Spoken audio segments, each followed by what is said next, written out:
Okay. I have been looking forward very much. We're laughing here to being with you two. We just think the world of you, Grant and Cheyanne, Skeldon, all that you've been a part of. DeLynn and I, we love having friends on Unscripted. And so welcome to Unscripted. Tell us where we're at right now so everybody knows kind of what's happening in the studio. Yeah, so we are in the hub of Franklin, Tennessee, where God is moving in major ways, but we have a converted garage in Franklin and our offices at THINQ.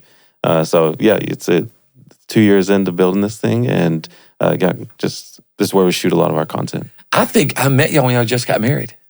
I think that's right. It would have been about 3 or 4 years ago. Yep. And y'all had just gotten relocated from where? Dallas area. Texas, yeah. That's right. Yeah. I remember that. Grant is a blessed man. I mean, look at Cheyanne, just so beautiful. So sweet, So DeLynn. sweet. He and I both are in that situation. Yes. Very much. And so you were in Dallas. I've been married 4 years, and you relocated here. I knew you from a lot of the connecting of the next generation. And you guys have been a great bridge to the next generation, the church, culture. Tell me a little bit about that journey and why that's important to you. And you can continue to do that here with THINQ, which is incredible, of course, with Gabe and Becky, great things. Yeah, I mean, a lot of you've heard the phrase, leadership is lonely. That's what I've always liked about you guys. I think you say don't do ministry alone. Right, yeah. And I remember hearing leadership is lonely, and then I remember feeling that leadership was lonely.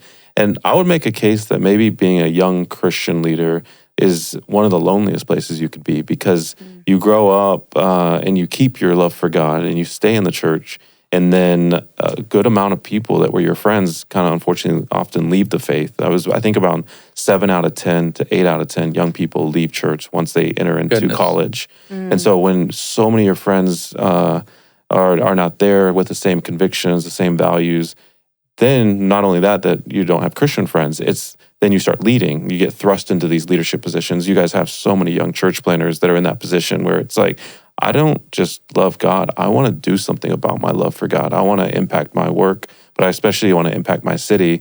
That's good, but it actually is creating more loneliness in some ways, because then your few Christian young friends that are left, they may still be trying to figure out their calling. They're still trying to figure out how serious they are about their faith. And you feel pretty clear in that calling and that conviction. And so every time you pursue or see doors open, in some ways it's amazing, but in some ways it kind of disconnects you from others your age, where I got to a place where I felt like all the people I could talk to were like 15, 20 years older than me.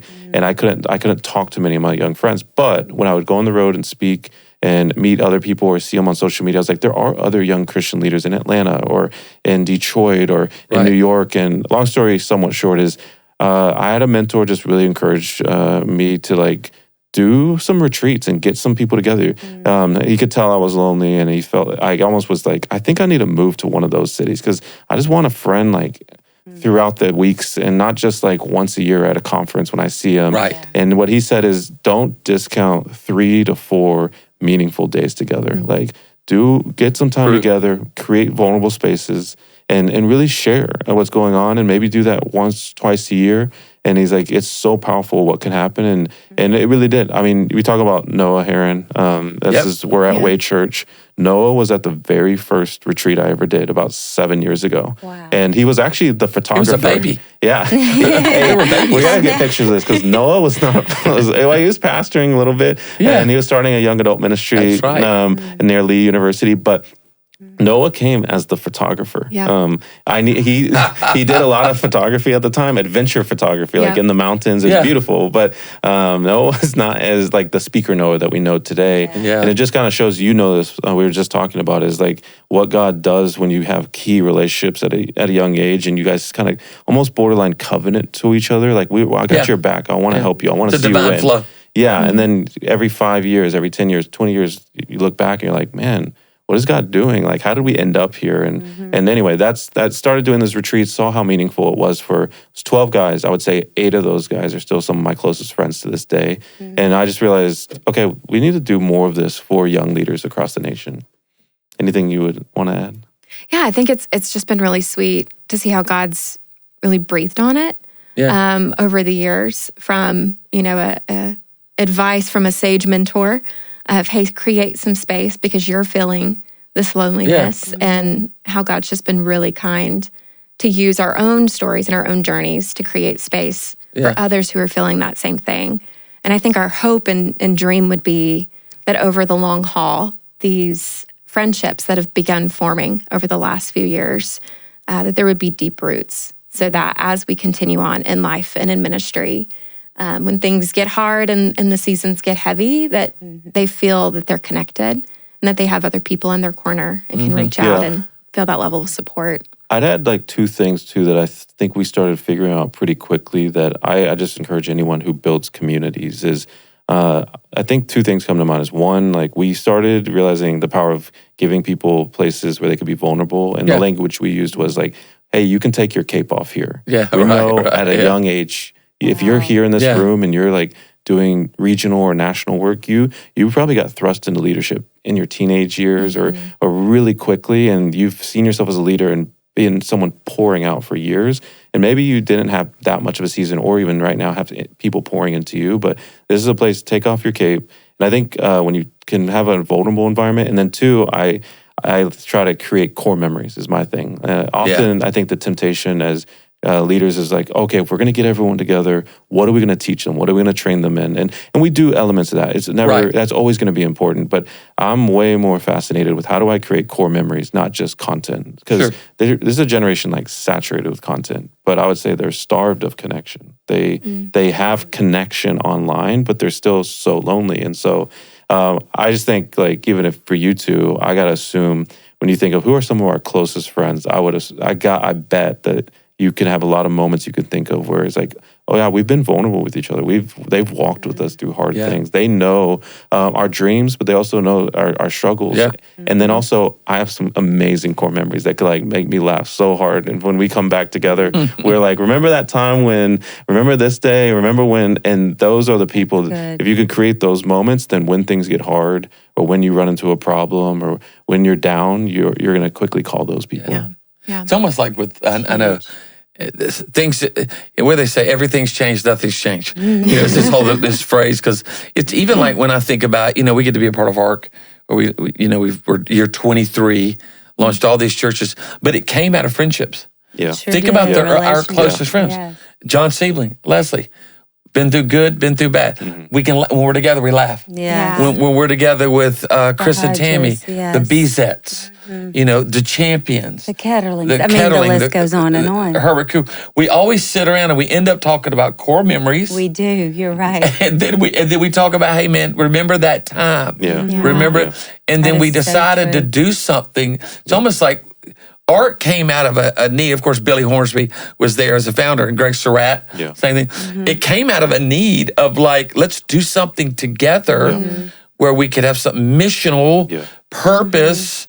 Let's help people have to not go through what we went through. And then out of that, you're doing life together, and then life unfolds, and you go through pain, and you go through valleys. I mean, you have that with those wives and all of them. There's not a week. Kids. And then it rolls over in our kids. That's the season we're entering to now. So awesome. And Dylan, our son, has been to one of those experiences. I was about to say, I feel like he has included Dylan in something, one of your retreats or something. It meant the world to him to be invited to something like that. And has had new friends out of that. And they built some experiences out of that. Those things. Tell me a little bit of each of you, kind of your leadership journey. How did you end up, okay, we want to lead. I think all of us are a little bit reluctant leaders. We never like, oh, we're going to be great leaders. We're going to go do all that. There's a reluctancy to it because there's a humility to it. And it's all God, and it's the goodness of God that gets us to even sit here in this THINQ studio, or the things that we've done together, or the things that are in front of us that we get to do. So what is give me a minute on each of your leadership journey. What do you want to start? Yeah, it's so interesting to hear how you describe it. I'm like, yes, that feels so accurate. I think from the moment I was born, I'm the oldest of 3 girls. And so early in life, you just kind of naturally are the leader. And then moving through middle school, high school, into college, just kept truly getting pushed into leadership spots, like things I'd never asked to lead or even seen myself in that role or position. just by the grace and the kindness of people around me who saw things I maybe didn't see just yet, created space for some of that. So there were a couple of really strong mentors along the way too that called it out and cultivated it in such a sweet and intentional way. Yeah. And speak on Mark maybe a little more clearly on how big of a role he was in your life and called you to. Yeah, there's an a well-known leadership camp that Rotary clubs do. It's called Camp Ryla. And it's done worldwide. It's incredible. And the district we were in the Dallas area, was one of the top in the world. In fact, other Rotary clubs from around the world would come and watch how they would do camp because it was just so well done. And through a whole series of events, my tiny little 2A school, I grew up in a 3-stoplight small town. I was the one student that got selected to go to that leadership camp in Dallas. And while I was there, I mean, it truly was a turning point in my own journey, my own story.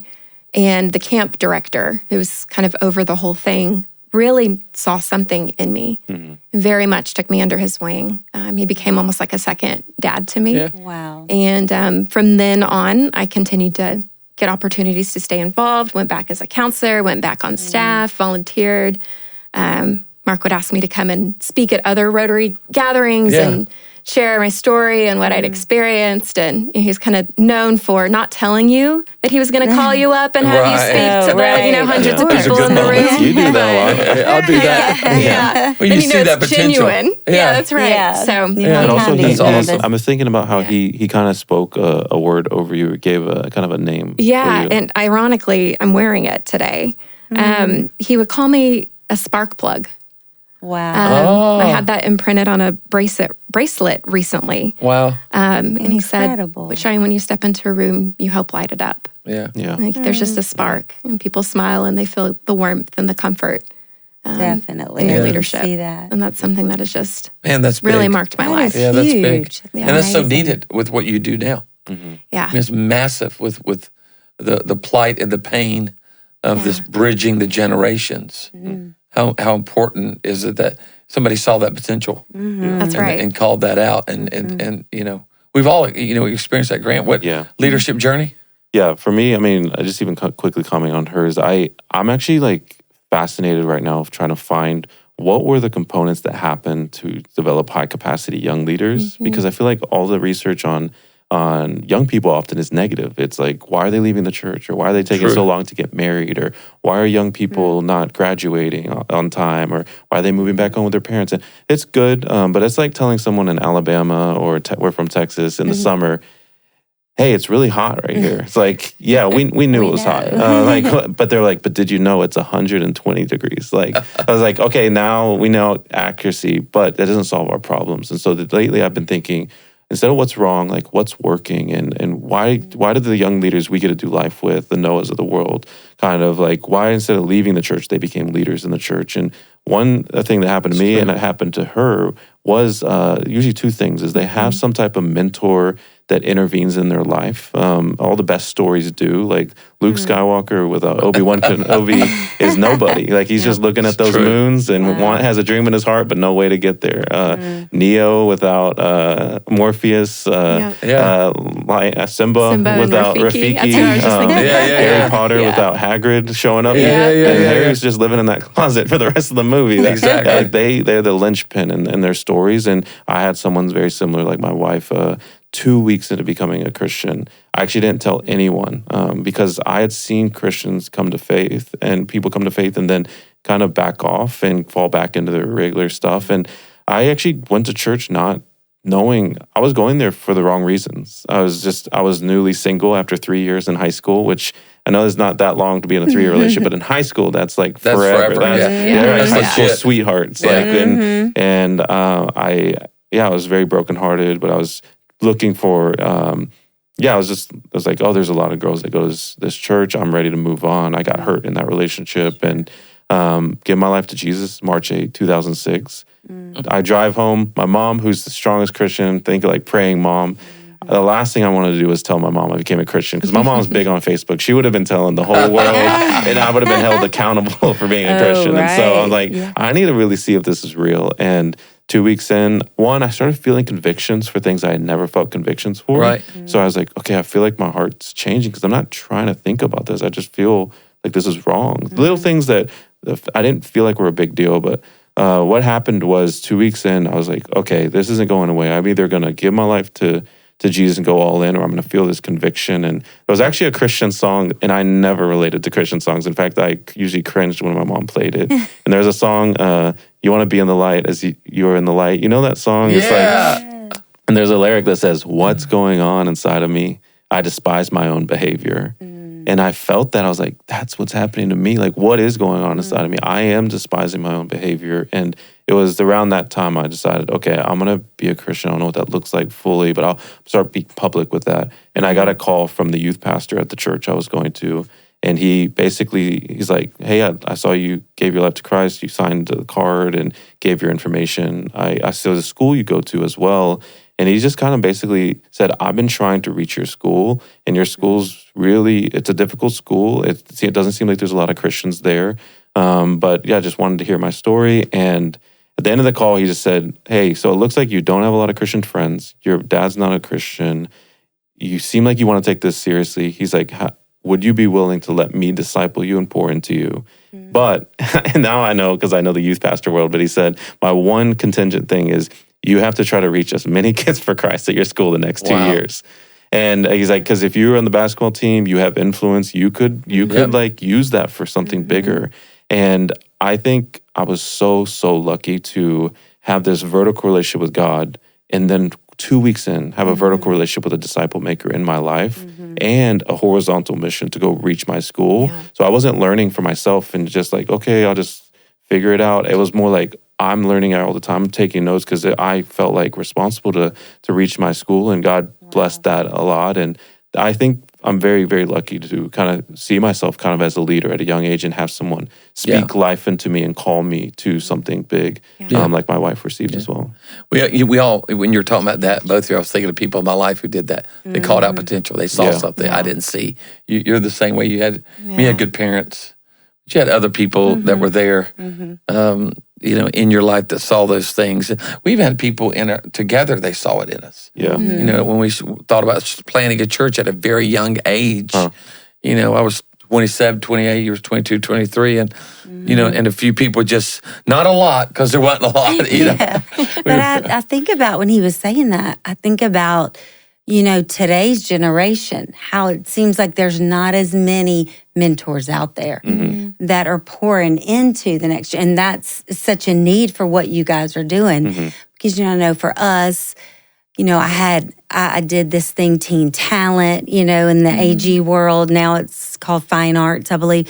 But I had a mentor, poured in, believed in me, made me feel like I could do anything. Gave you opportunities. Gave me opportunities. Yeah. Right. Yeah. And I just think, sometimes there's not as many opportunities, even in the church, and we need people to go to these younger people that they see potential in and help disciple them. That's huge. And sometimes it's, if I think the older generation, which we are in, would think they're just so hard. I mean, it's just so tough. Right, I'm so far removed. I don't understand them. Right.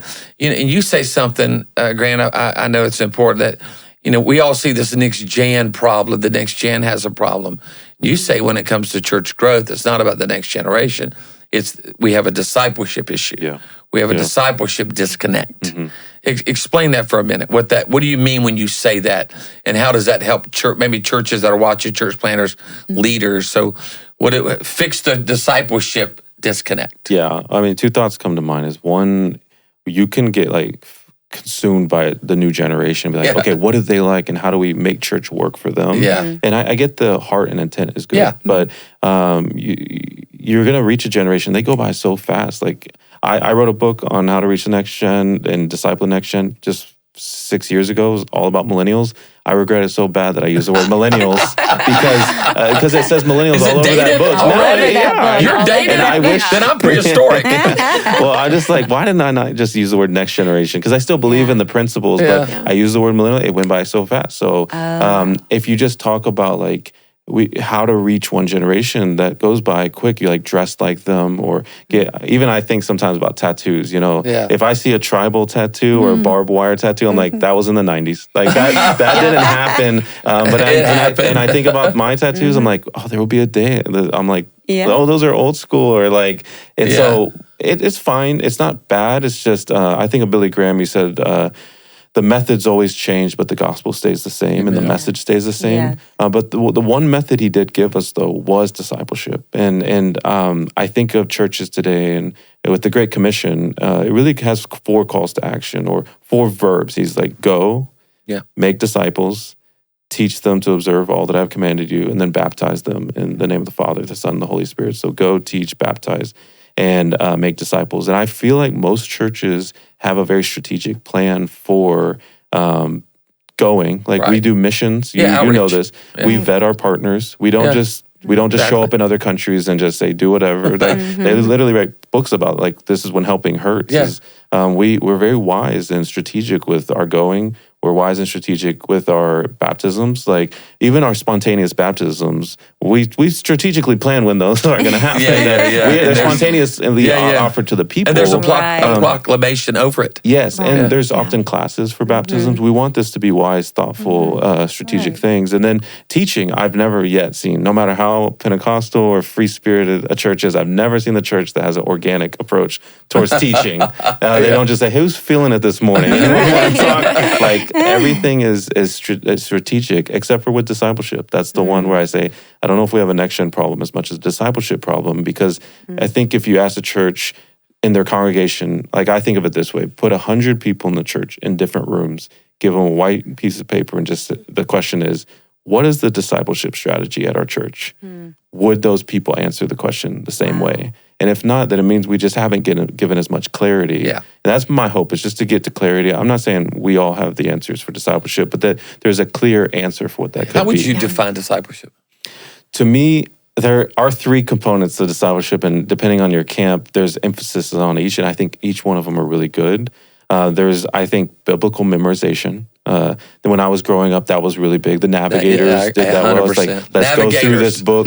Let's disciple you through. It's like content consumption. And in a world of biblical illiteracy, it's so important. 100%. So I think Bible memorization.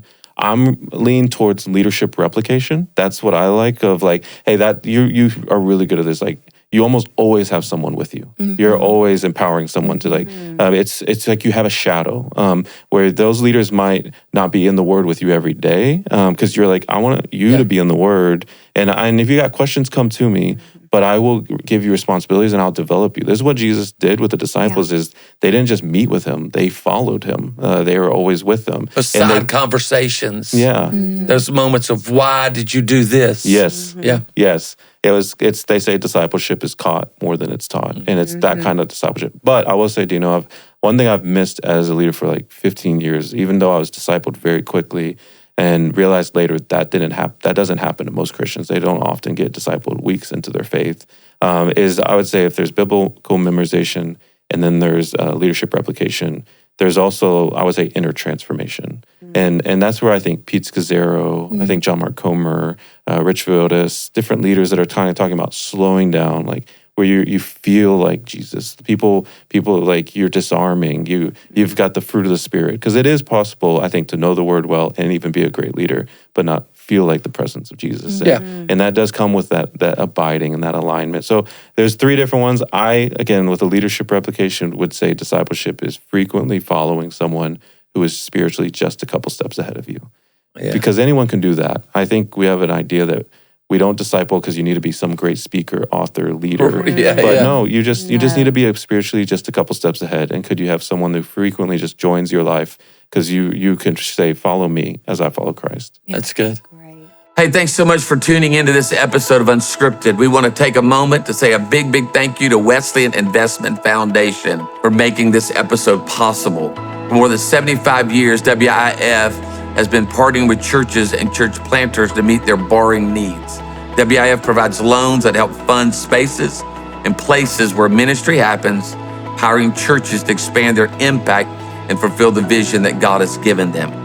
Whether you're dreaming about launching a new program or renovating your current space or preparing for growth, WIF is here to help make it a reality. Be sure to check them out on arcchurches.com/partners to learn more about how they can support the vision and your ministry goals. I think about DeLynn and I were youth pastors for a long time. Yeah. And I think just the way that we approached it, you always had, the next generation with you. You just constantly had them with you because of what you just said. And it was never just to hang out. It was always you were hanging out so that you could speak into. Yeah. You could call out. You could correct, encourage, lean in. Because, you can't, and everybody talks about this, you can't predict when someone's going to open up their heart towards you. True. Or let you in an area of their life where they need help, encouragement. And so we spent, there were kids with us all the time. All the time. Nonstop. And God bless my wife's heart for, as a young, wife, nonstop guys at our house spending the night and, all those kind of things. But, I want to change gears with you because, DeLynn, I want to talk to you a little bit about church planting because I know that you have a big heart for church planters. And we were talking about how you're a part of a church plant from somebody that we love dearly. Yes. That's what we're all about at ARC is planting life-giving churches. And you guys helped plant with Noah and Maddie a church here in Nashville with them. So what would you, and you're still there, part of it 2 years later, I believe. What advice, what would you tell church planters from your experience with the Herrings? Good question.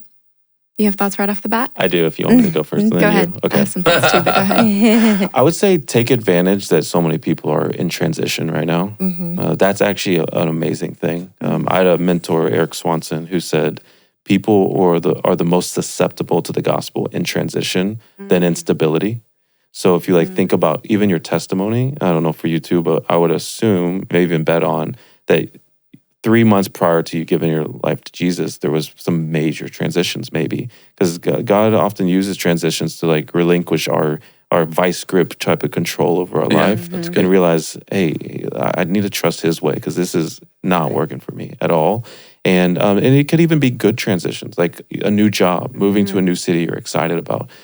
Your kids are going to college and you're going where they live as well. But that just means you're out of your rhythm now. And so when you invite people that are in stability, you invite them to a small group, you invite them to church. They're like, hey, I already do this on this day, or I do this on this night, or in the morning on Sundays, we like to do this. But when you're in a new city, even if you're just kind of searching, you're not even trying to look for church, you might be like, you know what? Our neighbors invited us to this. We're looking for community. We're looking for friends. We're looking for this. So the language I've tried to tell the church is whenever you hear someone say, hey, I just moved here, or we just started at this job. And even if you're not in a city where a lot of people are moving, when people are new to your company, your community, your neighbor, your church, that should be a dog whistle. When a dog hears that whistle, everyone else might not hear it. But we have spiritual ears to be like, hey, I know you, the person I'm talking to right now, but I just heard them say this. I'm going to pull them aside real quick. I want to talk to them really prioritize them because they say young people don't connect to institutions, but they do connect to individuals who represent institutions. And so we as Christians have to be those individuals and really teaching them how to be ambassadors. But I think, Cheyanne's so good on that. We call it a missionary mindset. And I would assume that's what you might want to talk about. But what would you say?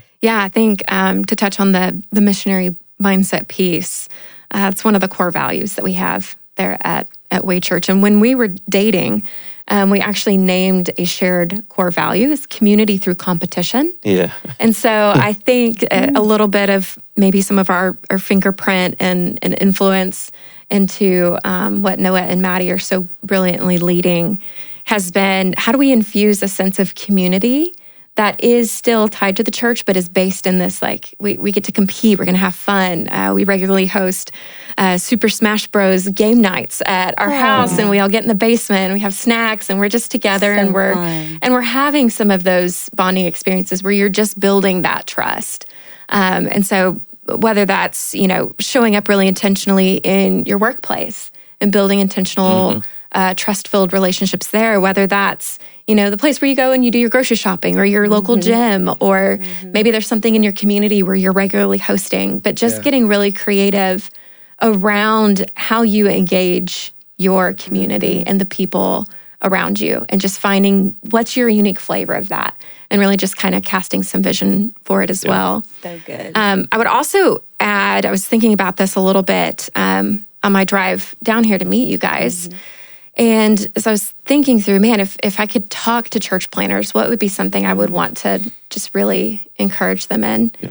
And it's very kind of no duh, but it's don't go at it alone.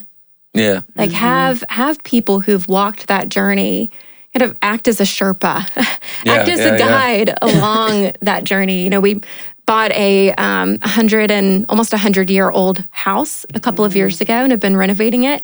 I'm getting ready to completely renovate. I mean, we're talking power tools and all the things. It just went and got all my power tools. It was a very fun shopping spree. And I feel so confident in it, not because I've ever done that particular thing, but because my dad's a carpenter. And so I have an inherent confidence that I can start and do something new because I know someone who's done it for years. Yeah. I know he's one phone call away, one FaceTime away to say, Dad, I'm trying this, but I'm feeling stuck. What would you encourage me with? What wisdom would you give me? How can you give me the tip to kind of navigate this particular part of the puzzle? So and I feel like church planning is very similar. It's just knowing that you've got someone in your corner, knowing you've got someone on speed dial, you can pick up the phone and be honest with and have a conversation, be vulnerable, like, I don't know what I'm doing. Can you walk me through this? Infuses a level of confidence and makes it stronger. Like you're building a stronger house, a stronger foundation when you've got people who've done this for decades and have both the muscles and the battle scars to prove it. It's just absolutely invaluable. Can I ask y'all a question actually on this? Because let me just say thank you for that incredible. That was you just such unpacked a arc. great, the heartbeat and the raw wood. If you bare wood, if you strip everything down, that's what we want to do. Yeah. That's who we're trying to be. And y'all do such a great job at it. We're trying, and that's the heart of all the guys who help lead it. So thank you very much for describing what we're attempting to do. Awesome. Yeah. We need to put that in the ARC training right there. We just got new language around our training. Thank you very much, Cheyanne. Yeah, and we sense it. And she'll tell you, I remember this was her first year to go to the art conference. And I told her, I said, babe, we go to a lot of conferences. And I just went to like 5 things I spoke at. I didn't take her to anything. And so, but we all was like, this one's different. Like, it always feels like a reunion. Like, it feels like it's truly the relationship part is so strong there. But on the relationship conversation, a conversation within the Way Church has been like, should you plant churches or lead organizations with your friends? And if so, like, how do you do it? Because we talk about relationships, but then sometimes there's this language of like, yeah, you want to have a relationship, but not too close of a relationship. And do y'all have any insight? I know there's barriers. I mean, I know there's landmines, but that's been something we've been trying to navigate. Because right now it's amazing. Yeah. But there's a lot of talk about don't do ministry with your closest friends. What would you? I mean, I think there's pros and cons. Yeah. So I think if God does, allow you to do it with friends, there's a reason. But then hold them lightly. Yeah. Because, it could be for a season. And we had that. Yeah. Our situation was unique, but we had, deep, close friendships with people on our team and people in our church. But some stayed and some went by the wayside. And we had to be okay with that. So I think it can be a good thing if you don't, put everything into them, that it's still you're looking to Jesus as your true source, but they can just be that added bonus, and you can let go when you have to as well. Yeah, what would you say to that? You said it well. I mean, you got to check your expectations, and you want to make sure that. I mean, there's some things are for a season, and then some things could be in a lifelong divine flow together, and that expression could shift. That expression may change, and I think good friendships, you got to allow for growth and for change, and for the change of the dynamic. It's funny. So I've been friends with Pastor Chris Hodges. I was an overseer at the church for a while, And then I came on staff, and he became my pastor. And some people get scared of that. They're like, no, let's not mix that. And we were co-founders of ARC. And so I lead ARC. He's the chairman of the board. I work for Pastor Chris at Highlands, but yet we still have tried to work hard on maintaining our friendship. Those are very unique relations. All of them can't be that way. And I think everyone has to feel the weight of honor and grace on that. Yes. And I'm not trying to project something on you. And so I carry the weight of honor and respect in that relationship. And so everybody's shifting and moving and preferring and deferring, in those areas. But, I think it's important. But I am grateful that you've been in one of the churches that have been planted, because I know you're talking to a lot of young leaders who maybe want to plant a church or trying to figure it out. So you were there in the pre-launch phase, and is the building big enough? Do we have enough chairs? And you've been in all those conversations, firsthand, which I think is awesome. And I know it's a blessing for Noah and Maddie as they grow. And what wisdom they can draw from both of you, where it's like, hey, okay, we need to do another location, or we need to get another building, or so you need friends around you that can say, not now, or yes or no. And I know you are that way for them. Let me ask this question. I want to land on this, and then we'll wrap up. But it is a tough world right now. There's a lot of pull. I mean, there's a lot of addiction. There's a lot of trauma. Man, there's a lot of people tapping out. And not just church. I'm talking about life. The other day, somebody said something about a church problem, but I said, let me correct you. We have a human problem. Good. Yeah. And it goes all the way back to the Garden of Eden. Okay. We have an enemy, and so we have a people problem. So you work with young people that are facing a lot.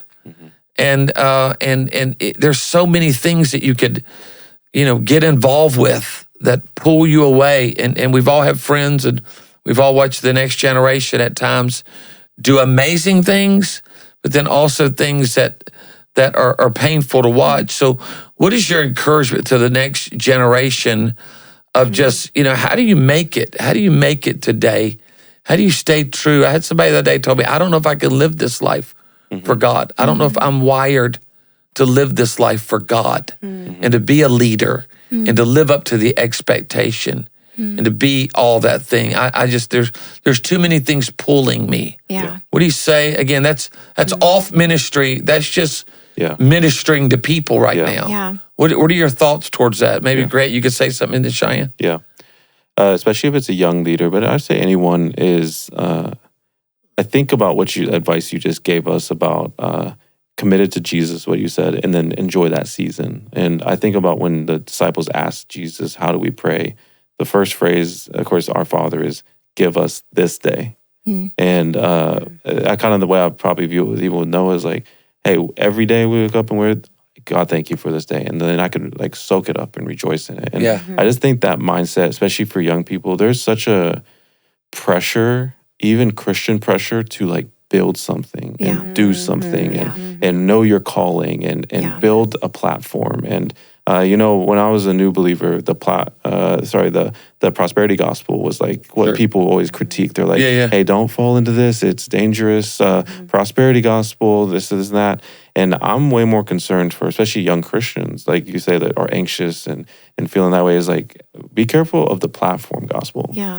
Where we don't just try to use God as a stepping stone to our prosperity. I think it's way more hard to detect when you're trying to use God as a stepping stone to your platform, because you go online and so many young people are putting this like pressure and this increasing their pace so much because they're trying to build something that's mostly for God, but it is a little bit for them. Like, because I just think there's so many young Christians that verse, my burden is light, my yoke is easy, just they've never felt the truth of that verse. Like 95% of the other verses, yes, I feel it, but that one, not as much. And so I usually encourage them, look at Ephesians 4:1.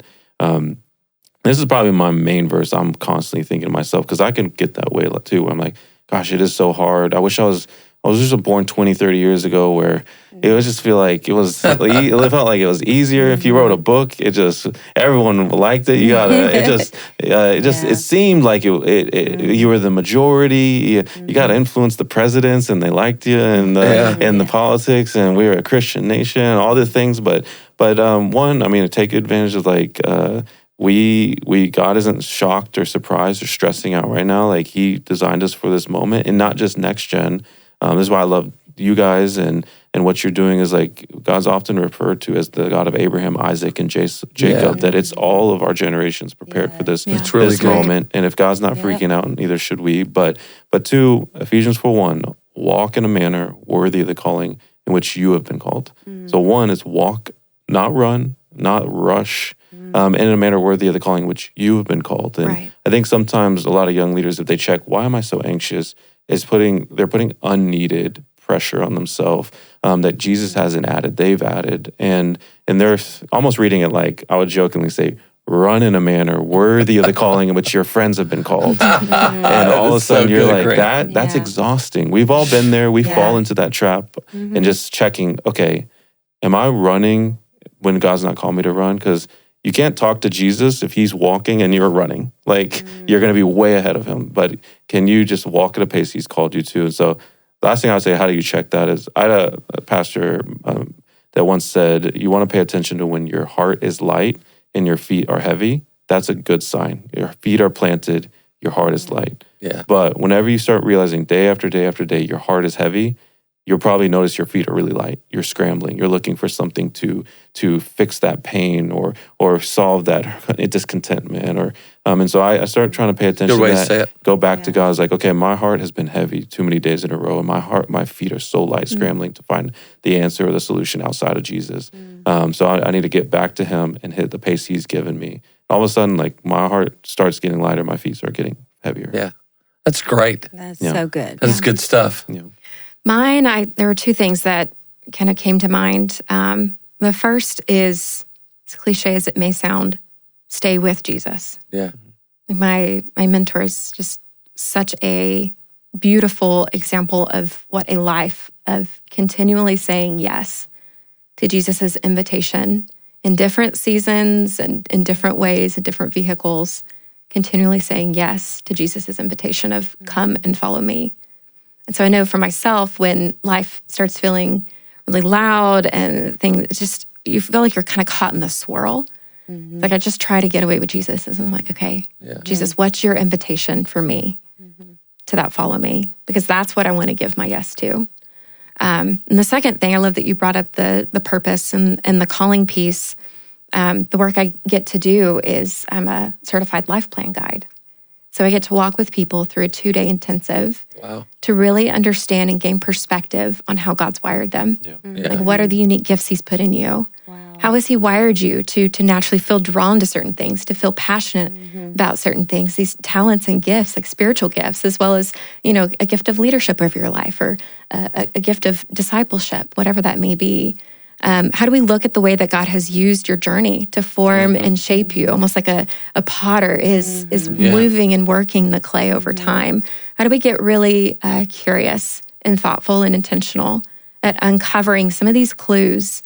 And we work it through a 2-day process. And eventually we get to a really clear point, inviting the Holy Spirit the whole way, the whole process through, and just asking Him, will you highlight what is the unique invitation on this person's life? We all share this calling to live, love, and lead like Jesus would if He were us. What is that if He were us? What if Jesus were Cheyanne in the unique ways He's made me and the background, the context, my story, how He's used that to shape me? What would that look like? And so we get really clear on what that looks like. And I think that's part of not giving into the swirl, is knowing really strategically, what do I give my yes to? And what do I need to give my no to so that I can continue to give my best yes to the unique things God's put before me to steward that with my life. So good. If I can add something, I've never thought about this, about the work you do. And it's almost like when you know who you are and you know what you've called to do, no matter what's going on around you, you can kind of do it. But, there's a lot of personality tests. They kind of like, you take the test and you find out, are you an otter, a beaver, a retriever, a dragon? Are you red, yellow, green? I haven't heard Are you what number are you? What? Those are all, I think all those assessments are helpful to get a picture of yourself. But what I like about the life plan process is like, it's very story based. You're looking at, hey, when you were a kid, this, and when you were in high school and middle school, and your parents, and when you're on this football team, and all these stories kind of point to things that really help you see, oh, those things are values that I still do today, but they were like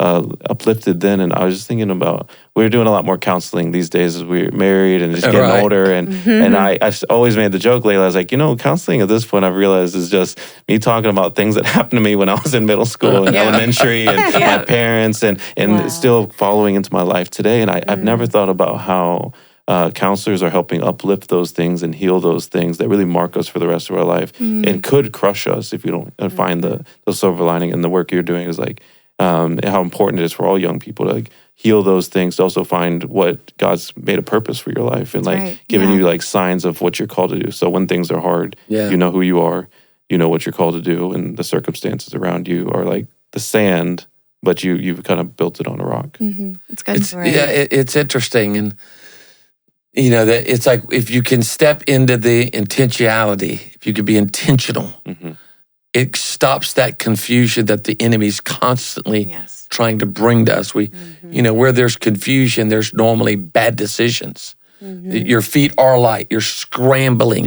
You're searching. You're running. You're making the wrong step, going in the wrong direction. But if you can, and both of what you said, and I think we've seen it in our own life, is when you're making the intentional steps, the good decisions based on maybe the way God has wired you, or the wisdom that you're getting, or the direction that maybe somebody else is helping you with, you just end up flourishing more. Yeah. Because there's just no flourishing, there's no fruit when you're confused. That's right. And we've probably all been through seasons of confusion. They're terrible. They're terrible when you're getting yes, no, I don't know, what am I going to do? And I've walked through that with people, and it almost feels like a sickness of when you're in a season of confusion.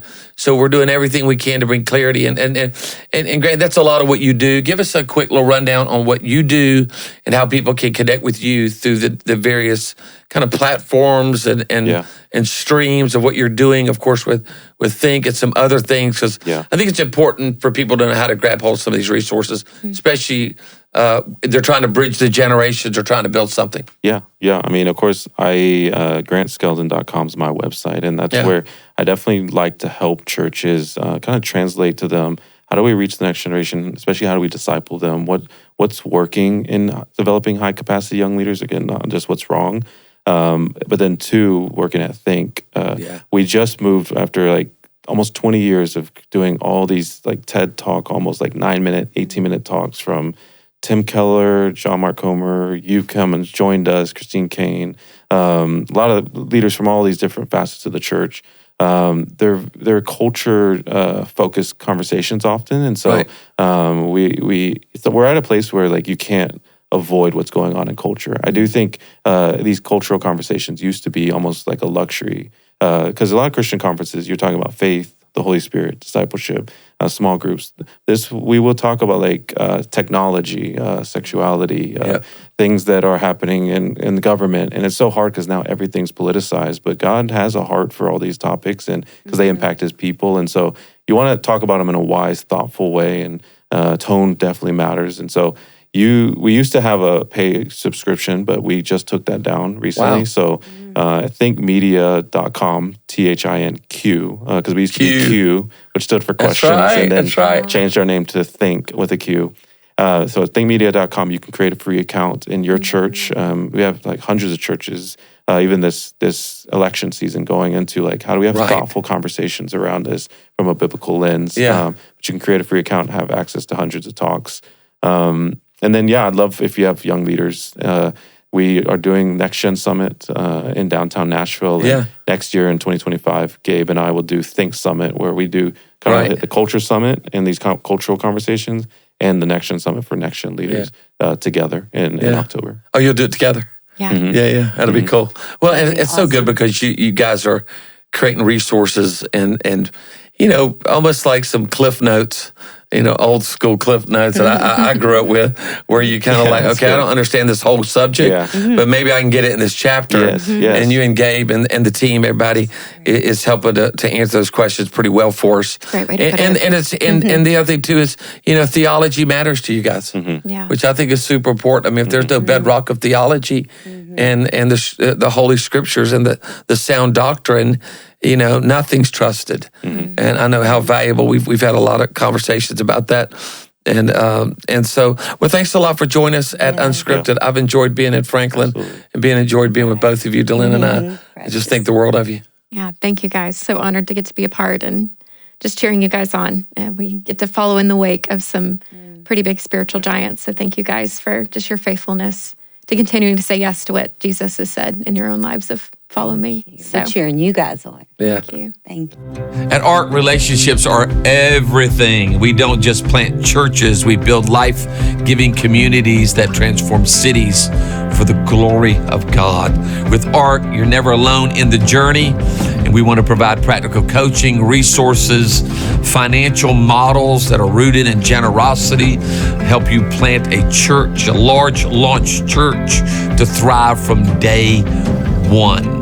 If you feel called to plant a church, you want to partner with us to plant more ARC churches, we want to help that. So join a network of more than 1,132 church plants, thousands of partners in the ARC family making a real difference. One community at a time, let's plant more churches. So visit arcchurches.com to learn more. Plant with us, partner with us. Together we can reach more people through the message of Jesus Christ. And it takes existing churches to be sending churches to plant new churches. Let's do it together.